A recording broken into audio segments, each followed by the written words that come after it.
Bonsoir, ce soir nous vous emmenons en Corse.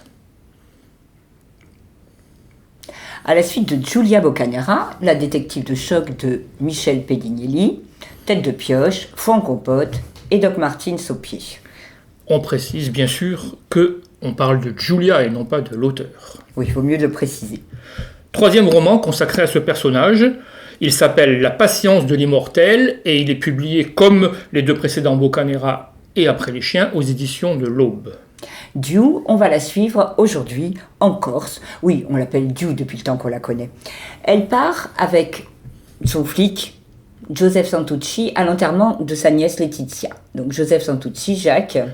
C'est son ex-compagnon. Il est flic mais aussi il est motard. La dite nièce, Laetitia, vient d'être retrouvée calcinée dans le coffre d'une voiture.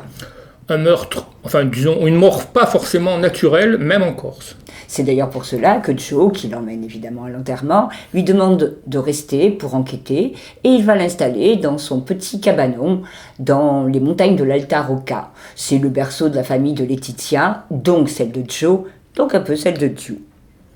Après l'enterrement, où elle retrouve Antoinette, la maman de Laetitia, mais aussi Diane, la tante. Alors ça, la tante, elle la déteste. Je cite, tu vois Colomba, c'est Diane en plus comique.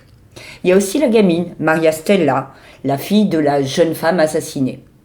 Peu après l'enterrement, Jean-Noël, son mari, le mari de la morte, disparaît à son tour. Diu va commencer à enquêter et ça va être une enquête délicate. Laetitia était journaliste, elle tenait un blog et elle menait quelques enquêtes parallèles, enquêtes qui évidemment gênaient, voire dérangeaient beaucoup et dérangent toujours l'autochtone, c'est-à-dire les insulaires. Et les insulaires, ils n'aiment pas qu'on fouille dans leurs histoires et encore moins dans leurs champs d'oliviers.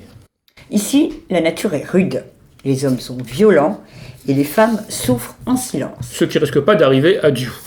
Et les histoires, dans ce cas, dans ce coin perdu, ont des ramifications totalement étonnantes. Alors Dieu, elle va installer tranquillement son bureau au bar du village, chez Ange. Et il y a le wifi là. Et elle est la seule femme, bien sûr.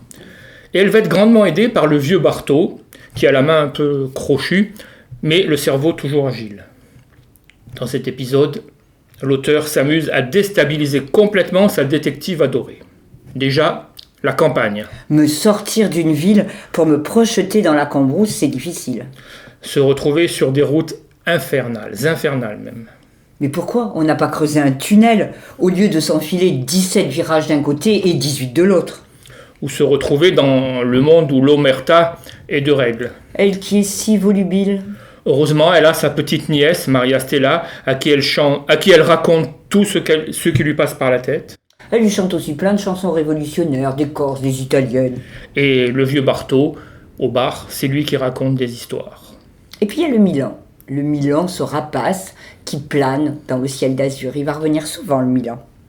Michel Pedignelli développe ici tous ses talents de conteuse, encore plus que dans les précédents, pour nous raconter son île. À travers les yeux de Diu, bien sûr. Diu toujours aussi casse-couille, toujours aussi révolté, toujours à s'insurger contre les injustices sociales. Et on va se retrouver en Haute-Corse dans le village, je dirais presque THE village. Et elle a trouvé le ton juste pour nous parler des habitants, mais aussi de la nature. On pourrait imaginer des images toutes faites, des caricatures. C'est sans compter sur la tendresse que l'écrivain a pour chacun de ses personnages. Alors on va de la plus jeune, la petite Maria Stella, cette gamine qu'elle va emmener partout, jusqu'au berger solitaire.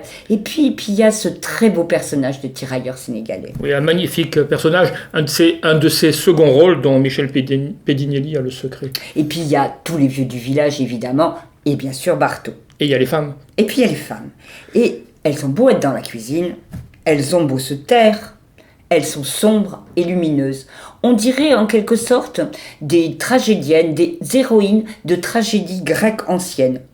Mais en plus, elles ont la patience de l'immortel. Ce n'est pas comme Giulia, qui, les Doc Martens aux pieds, va dans le maquis, va s'ingénier à bousculer et à détruire l'équilibre fragile de ce magnifique Alta Rocca. Enfin, presque tout, sauf le Milan Et puis n'oublions pas le feu rouge d'Olmeto qui ne passe jamais au vert. Bonsoir. À mercredi prochain. Merci de votre